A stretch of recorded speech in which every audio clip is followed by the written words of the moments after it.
In this presentation I will present a method, a rough method, to determine the mode parameters.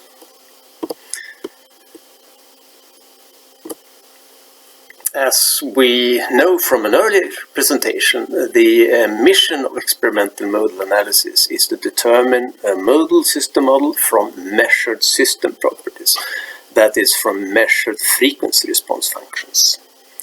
So,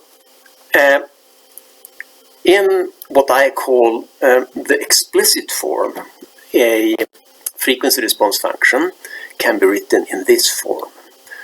And the contribution from a single mode, from the first mode in this case, can be written as this ratio, where we find the components of the first mode shape vector in the denominator and the first pole, system pole, in the denominator.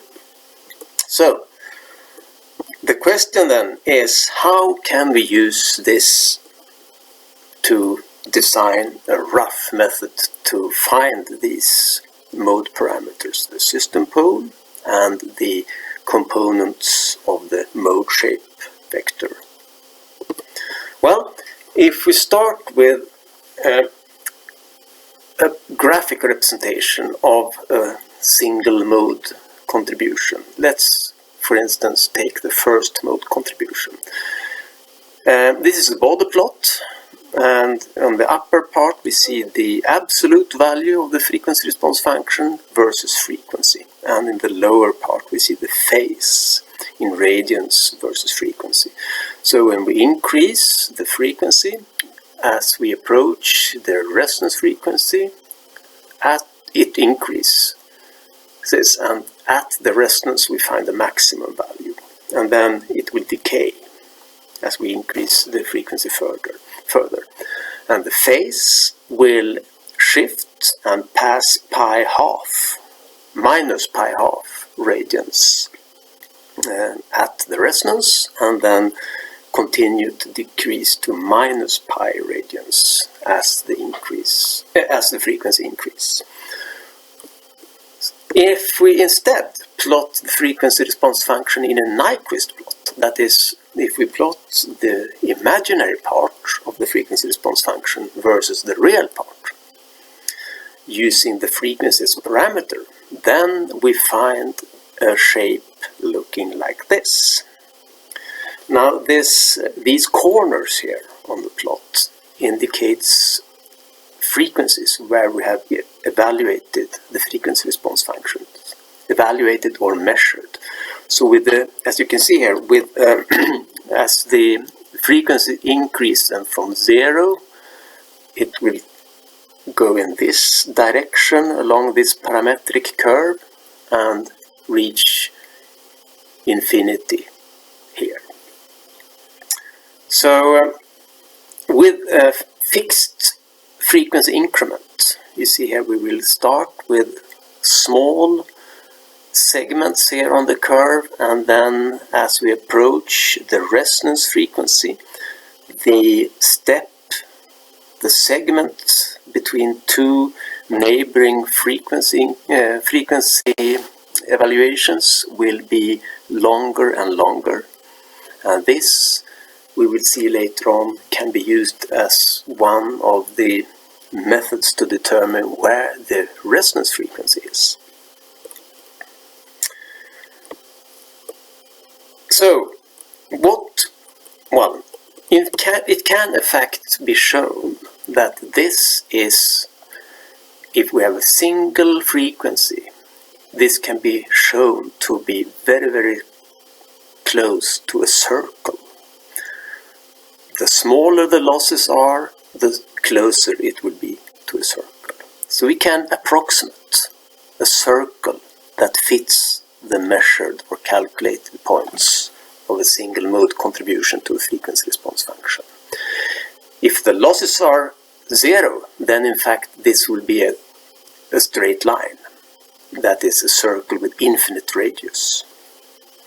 And if the losses are increased, the circle will be smaller and smaller. If we have more than one more than one mode contributing, then the circular shape will be distorted in these regions far away from resonance frequency. So the question is then, how can this be used in order to estimate the mode parameters of this particular mode? Well, the resonance frequency. We can determine the resonance frequency as an approximation of the eigenfrequency using some criteria. The simplest criteria is simply to use the intersection with, in this case, the imaginary axis. And that is because the resonance frequency is defined as the frequency where the magnitude of the frequency response function is maximum. And in this plot, it's the point on the plot where the distance to the origo is maximum. And that is this point. Now, if we have more contributions from other modes, then as I said, this circular plot here can be distorted and also moved to other positions in the complex plane, making this criteria a bit difficult to use. So in that case, a more safe criteria is to look for the point, well, the frequency where the angular segment here is maximum. The change of the angular segment when the frequency change is maximum. So somewhere in this region where the change theta when we change the frequency is maximum, we can find the resonance frequency. So this can be used then as an interpolation criteria in order to find a good estimate of the resonance frequency. The loss factor then, representing the losses or the other part of the pole, can be estimated if we use the angles of the neighboring measured points to the estimated resonance frequency. And we have to use this formula for eta, the loss factor of mode n here. This is in fact a more general, refined version of the half-power bandwidth method. In the half-power bandwidth method, then theta c and theta d is pi half. So it's these angles, this point here and this point here. And here's the resonance frequency.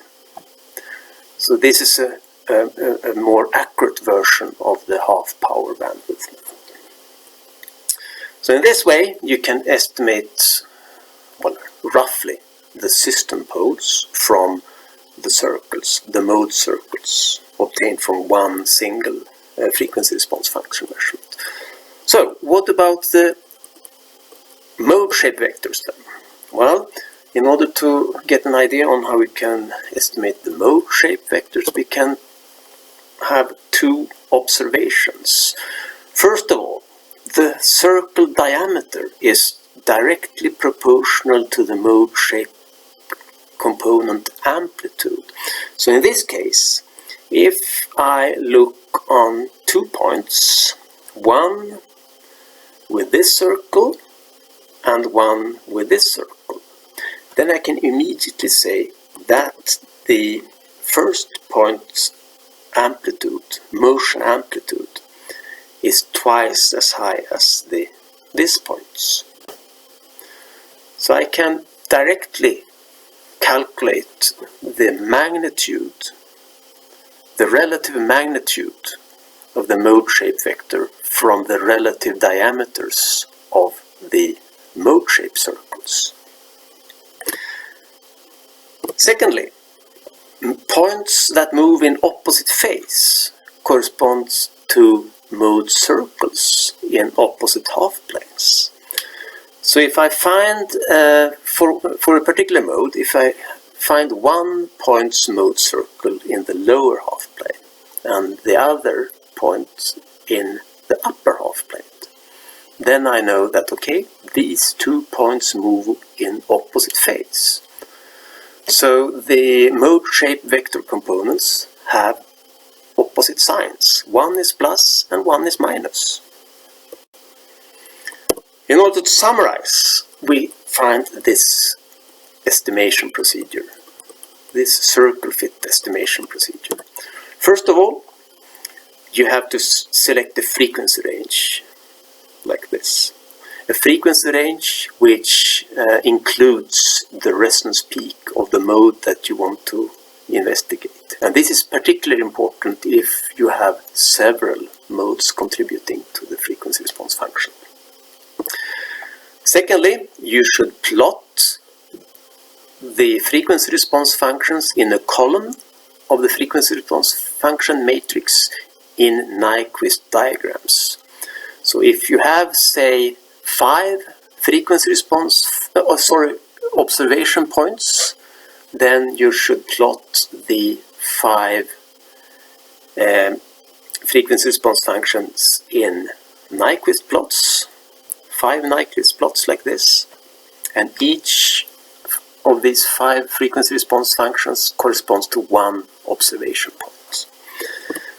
Next step is then to fit the circles, all 5 circles. Step 4, estimate the system poles, that is the resonance frequency and the loss factor. And to do this, you can select one of the circles, because all 5 circles will give you the same result, in principle at least. And step 5, estimate the mode shape vector from the 5 circles' relative diameters and where they are located in the complex plane. The location in the complex plane will determine the signs, the relative signs.